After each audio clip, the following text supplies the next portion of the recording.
Let's not ask CNN, ABC, Fox. Let's not ask the London Times or the Australian Times. Let's not ask non-Muslims about how Muslim women feel, how they live, what are their principles, what are their challenges.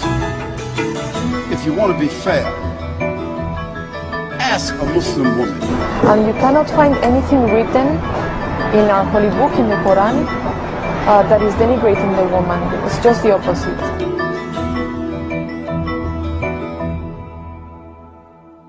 I have frequently referred to this book as what should have been the guidebook for women's liberation movement in this country.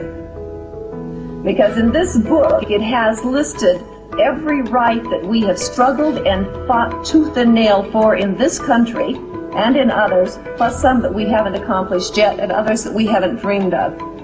One thing that was given by God that we are fighting for right now in this country is equal pay. Hey, it's in there. Right there. It's in there, and it's for God. God-given rights, not man's. God-given rights. The right to vote, the right to own property. And yes, we have a soul, and yes, we go to heaven. We have every right that a man has. We may be different, but that doesn't make us not equal. Our difference makes us unique and special. But we are still totally and completely equal. God made woman to be the proper companion of man. She is different, but equal. Equal! We buy them, feed them, clothe them, use them, discard them. Women equal to us?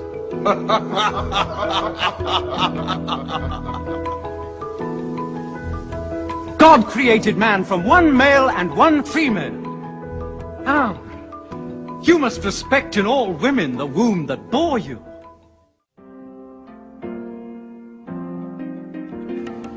So Islam gave women the rights to vote. Over 1450 years ago, the right to vote. Does anyone know in this audience when we got the right to vote in this country, this advanced, very free country? When did women start voting here? Anybody know? Maybe you know. Early 1900s, in my mother's lifetime. Can you believe that this advanced society that we say is the freedom of the world lies, we're like the belt of freedom is held by America? No. Women couldn't even vote until my grandmother was of voting age. Also inheritance. In this country, women could not inherit property in the southeastern United States, places like Georgia and Alabama and Mississippi, until my generation. In the 1950s and 60s, these laws were finally being rewritten. And I know that you who weren't raised here don't have an appreciation for just how bad the status of women was in this country, even up till today. You all have such a wonderful thing that you're raised Muslim or that you carry Islam. You have rights that women in this country never dreamed of until perhaps this generation. And you've had them for 1,400 and some years. 1,400 and some years. 1,400 and some years.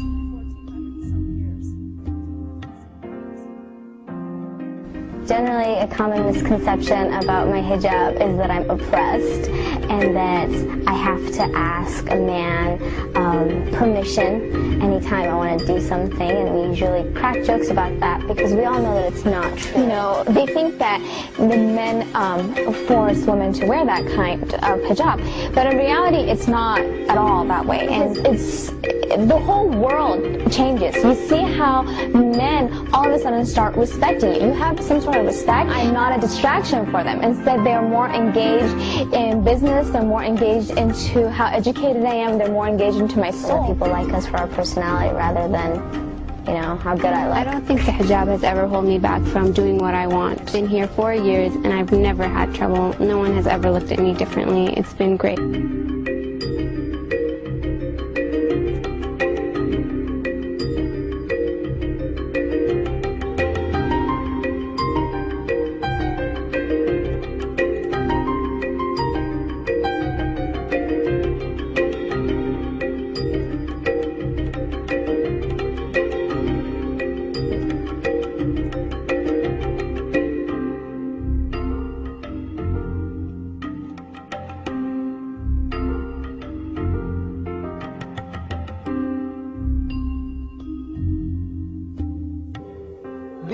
The American statistics, they tell us there are 7.8 million more women than men in America. That's almost 8 million more women in your country, sir, the land of your domicile. 8 million women who can't get husbands. If every man in America got married, there'll still be 8 million women who can't get husbands. You Americans, you have a problem. You Britisher, you have a problem. You French, you have a problem. You Germans, you have a problem. And to these, there are no solutions in your book. No solution. Islam gives an answer to the problem. The Quran says, marry women of your choice by 2s and 3s and 4s. But if you cannot do justice between them, marry only one. I'm saying the only religious book on the face of the earth which has this expression, marry only one, is the Quran. There is no other book on earth.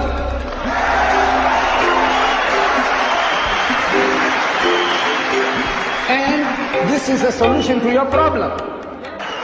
I said, you laugh at us, you are a fool. I said, the laugh is on you.